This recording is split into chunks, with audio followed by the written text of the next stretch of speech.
Perfect study 68 channel में आपका स्वागत है। आप देख रहे हैं परफेक्ट स्टडी 68 चैनल के माध्यम से फिजिक्स क्लास 12 चैप्टर है वैद्युत फ्लक्स तथा गॉस की प्रमेय। और इसमें आज हम आपको गॉस की प्रमेय का अंतिम अनुप्रयोग बताने वाले हैं, जो कि छठवां अनुप्रयोग है। एक समान आवेशित अचालक गोले के कारण वैद्युत क्षेत्र की तीव्रता। अब इसमें आप देखेंगे कि हमने एक समान गोला लिया है और इसके संपूर्ण आयतन में प्लस क्यू आवेश, तो देखिए प्लस क्यू आवेश एक समान रूप से वितरित है। तो जो आपको एक समान आवेशित अचालक गोले के कारण वैद्युत क्षेत्र की तीव्रता ज्ञात करनी है, यह तीव्रता हम 3 स्थानों पर ज्ञात करेंगे। गोले के पृष्ठ पर, गोले के भीतर वैद्युत क्षेत्र की तीव्रता और गोले के बाहर, गोले के पृष्ठ पर तथा गोले के भीतर वैद्युत क्षेत्र की तीव्रता की गणना करनी होगी। अब इसमें हम आपको सबसे पहले बताएंगे कि गोले के बाहर वैद्युत क्षेत्र की तीव्रता क्या होगी। तो देखिए गोला लिया गया है जिसकी त्रिज्या है कैपिटल आर, केंद्र O है और इसमें प्लस क्यू आवेश इसके संपूर्ण आयतन में एक समान रूप से वितरित है, क्योंकि यहाँ लिया गया एक समान आवेशित, तो एक समान रूप से वितरित है। तो इसके कारण इस केंद्र से स्मॉल r दूरी पर एक बिंदु P है और इस बिंदु P पर वैद्युत क्षेत्र की तीव्रता की गणना करनी है। तो वैद्युत क्षेत्र जो है E यह इस केंद्र के त्रिज्य वेक्टर में होगा, यानी लंबवत होगा। और अगर यहाँ बिंदु P से हम एक गोलीय गॉसियन पृष्ठ की गणना करें या गोलीय गॉसियन पृष्ठ लें, तो इस गॉसियन पृष्ठ से होकर के यह बिंदु P है और इससे एक छोटा सा क्षेत्रफल dA लिया गया है, वेक्टर dA। और वेक्टर dA के कारण अब देखिए ये आवेशित गोला है और ये जो डॉट लाइन से बना हुआ गॉसियन पृष्ठ है। तो पीछे हम 5वें अनुप्रयोग में आपको बता चुके हैं कि गोलीय आवेश के कारण वैद्युत फ्लक्स क्या होता है। गोलीय आवेश का फाई ई और एक छोटा अवयव लिया गया है, तो छोटे अवयव के लिए d फाई ई ये बराबर होगा vector E into vector dA। और यहाँ आप देख रहे हैं कि वेक्टर E और वेक्टर dA दोनों क्या देखिए त्रिज्य दिशा में है वैद्युत क्षेत्र और क्षेत्रफल dA जो है यह भी क्या होता है, लंबवत ही होता है। तो दोनों एक ही दिशा में है, इसलिए यहाँ पे E इंटू dA और इसका मान होता है d फाई E बराबर E into dA cos theta, और थीटा का मान क्या है 0 अंश। तो यहाँ से आएगा d phi E equal E into dA। अतः संपूर्ण पृष्ठ के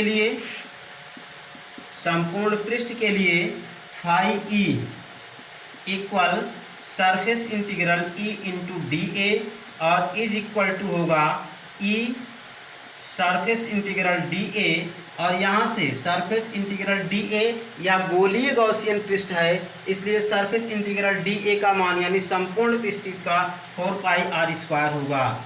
phi E equal E into 4 pi r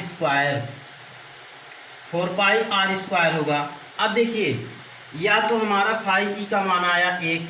अब इसके बाद हम जानते क्या हैं, परंतु गॉस की प्रमेय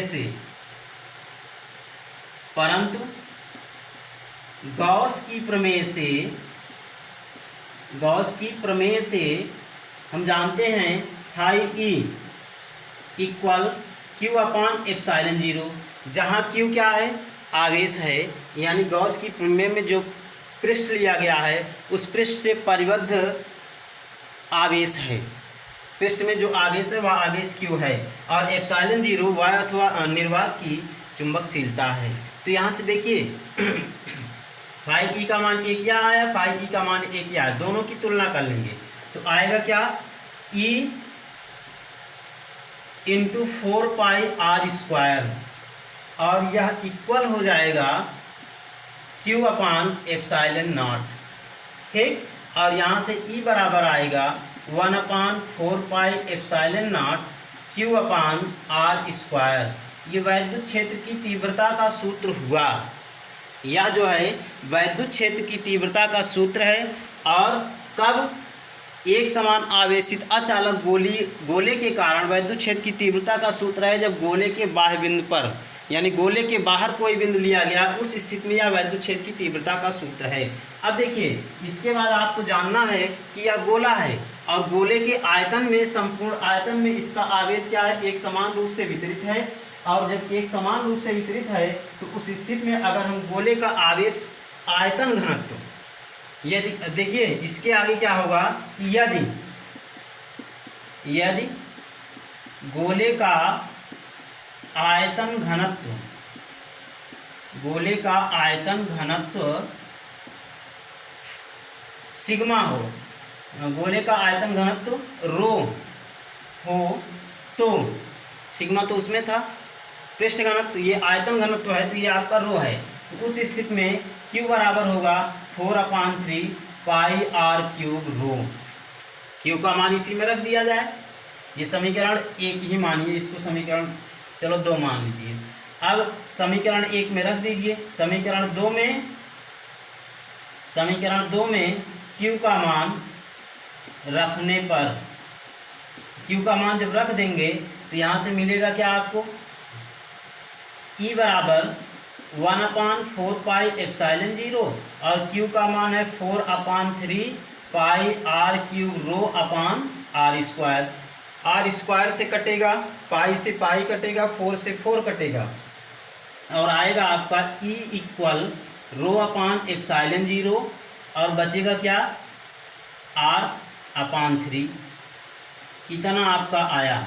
और यह भी वैद्युत क्षेत्र की तीव्रता का ही सूत्र है, तीसरा इक्वेशन बना। और ये भी क्या है, वैद्युत क्षेत्र की तीव्रता का ही सूत्र है, यह भी वैद्युत क्षेत्र की तीव्रता का सूत्र है गोले के बाह्य बिंदु पर। इसके बाद हम आपको बताएंगे कि गोले के पृष्ठ पर वैद्युत क्षेत्र की तीव्रता का सूत्र, गोले के पृष्ठ पर,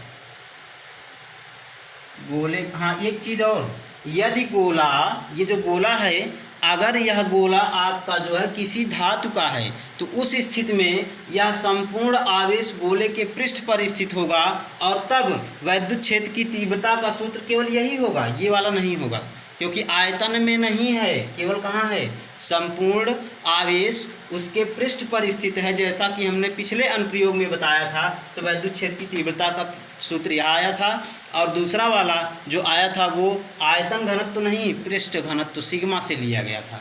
तो यह केवल एक ही होगा जब इसका संपूर्ण आवेश, यानी यह गोला किसी धातु का होगा। अगर यह गोला किसी धातु का होगा तो उस स्थिति में वैद्युत क्षेत्र की तीव्रता का सूत्र यही लिया जाएगा।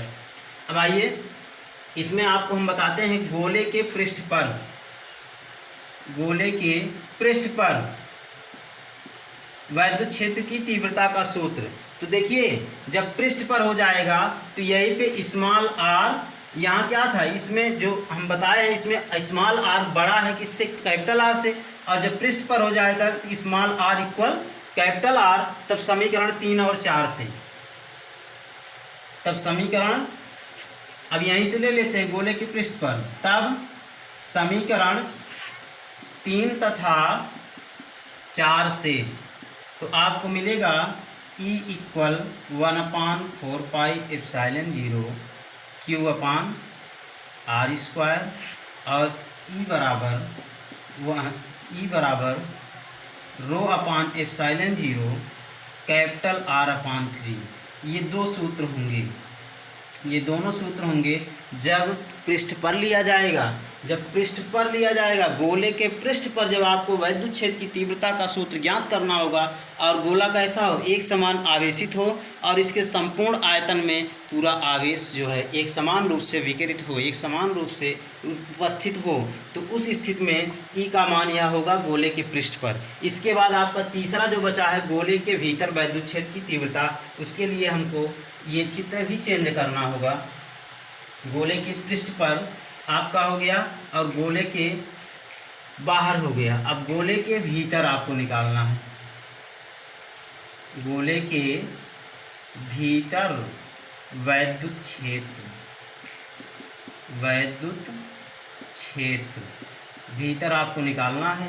तो यहाँ आइए इस गोले के भीतर गोले के भीतर एक बिंदु लेते हैं, ये अब आपका ख़त्म, गोले के भीतर लेंगे तो यह स्मॉल आर जो है कैपिटल आर से छोटा होगा। मान लीजिए यहाँ पे बिंदु पी है तो यहाँ पे रहेगा,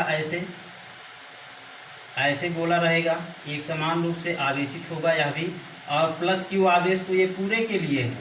इसमें मान लीजिए गोले के भीतर जो हुआ है या ये डॉट लाइन से है, गॉसियन पृष्ठ है, यही आपका गॉसियन पृष्ठ है जो डॉट लाइन से, ये है गॉसियन पृष्ठ, गॉसियन पृष्ठ नहीं बल्कि गॉसियन गोला ही कह लीजिए। अब देखिए यहाँ small R smaller than capital R है, तो इस स्थिति में सूत्र हमारा वही रहेगा, केवल Q का मान बदलेगा, यानी Q संपूर्ण गोले के लिए और इसमें जो है यह केवल Q डैश ही रहेगा, यहाँ पे केवल Q डैश ही रहेगा। तो इस स्थिति में विद्युत क्षेत्र की तीव्रता की गणना आपको करनी होगी। और इसके लिए भी हमने अभी आपके पिछले वाले में फाई ई का मान निकाला था, फाई ई बराबर E इंटू 4πr², यही होगा।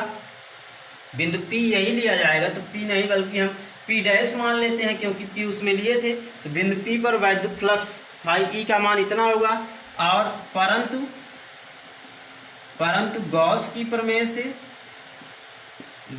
प्रमेय से जो आपका मिलेगा फाई ई बराबर, अब गॉसियन पृष्ठ से ही तो लेना है, गॉसियन पृष्ठ में आवेश कितना है Q डैश, तो Q dash upon epsilon not होगा। अब यहाँ Q डैश जो है गॉसियन पृष्ठ में जो आवेश है वह है, इन दोनों की तुलना करेंगे तो E बराबर आएगा E into 4πr², Q dash upon epsilon not, ये इतना होगा। और यहाँ से E इक्वल आएगा 1/4πε0 Q डैश अपान r²।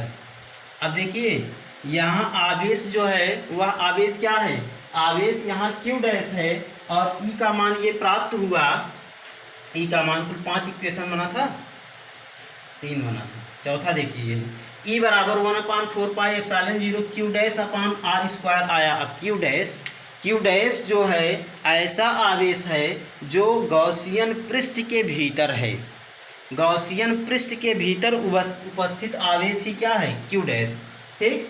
अब देखिए यहाँ पे अगर गोले का आयतन घनत्व तो एक ही रहेगा, क्योंकि गोले का आयतन घनत्व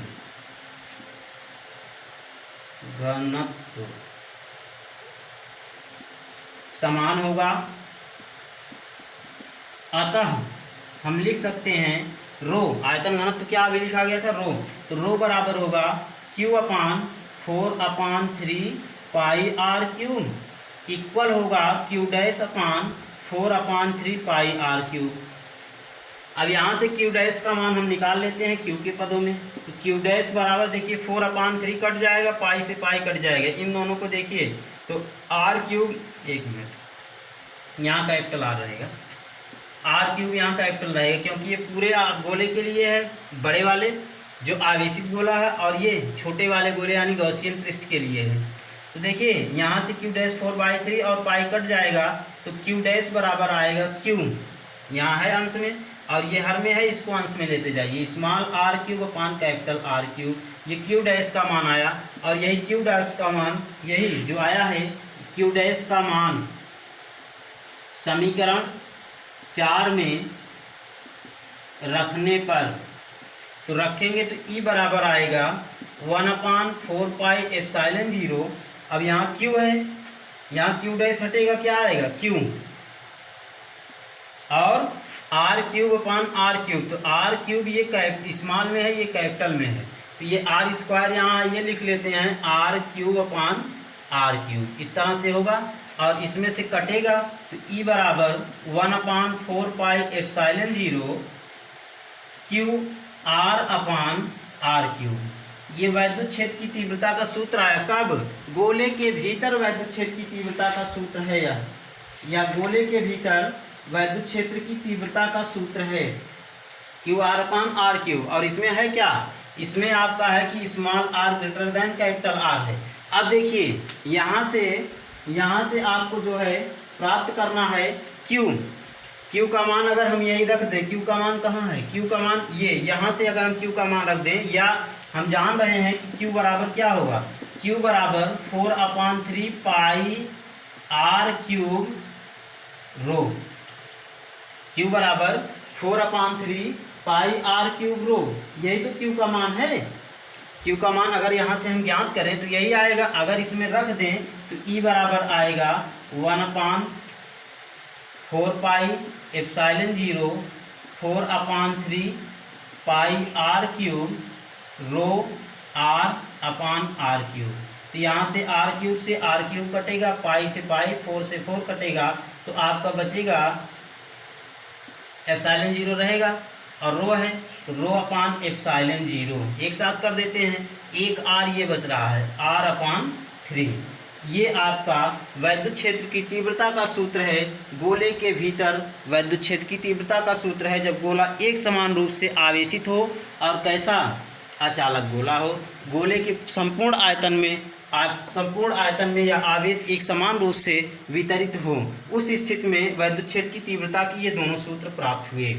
तो आज आपने पढ़ा एक समान आवेशित अचालक गोले के कारण वैद्युत क्षेत्र की तीव्रता का सूत्र, जो कि गॉस की प्रमेय का 6वां अनुप्रयोग है। और इसमें हमने आपको 3 स्थितियां बताई, गोले के बाहर, गोले के पृष्ठ पर और गोले के भीतर। तो गोले के बाहर और गोले के पृष्ठ पर आपने पहले निकाला, गोले के भीतर आपका यहाँ है। और इसके पश्चात यहाँ पे आप देख रहे हैं कि वैद्युत क्षेत्र की तीव्रता R के अनुक्रमानुपाती है, वैद्युत क्षेत्र की तीव्रता R के अनुक्रमानुपाती है। और इसके पहले जो आपने निकाला था, इसके पहले वहाँ भी आप देख रहे हैं कि वैद्युत क्षेत्र की तीव्रता R पर निर्भर करती है। इस स्थिति में देखिए, अब यह गोला, अगर यही गोला आपका धातु का हो, हमने जो निकाला गोले के भीतर, अगर यही गोले के भीतर हमको निकालना हो और गोला किस प्रकार का हो, धातु का हो, तो उस स्थिति में अगर गोला धातु का होगा तो हमने आपको बताया कि संपूर्ण आवेश गोले के पृष्ठ पर स्थित होगा। और उस स्थिति में यहाँ पे वैद्युत क्षेत्र की तीव्रता का मान क्या आएगा, 0 आएगा, क्योंकि फाई ई का मान 0 होगा, वैद्युत फ्लक्स 0 होगा। आपको पिछले अनुप्रयोग में हमने बताया था, जब आवेश Q या गोले के पृष्ठ पर वितरित था, उस स्थिति में गोले के भीतर कोई आवेश नहीं था और वैद्युत फ्लक्स का मान 0 करके वैद्युत क्षेत्र की तीव्रता 0 प्राप्त की गई थी। आज के वीडियो क्लास में सिर्फ इतना ही। Thank you.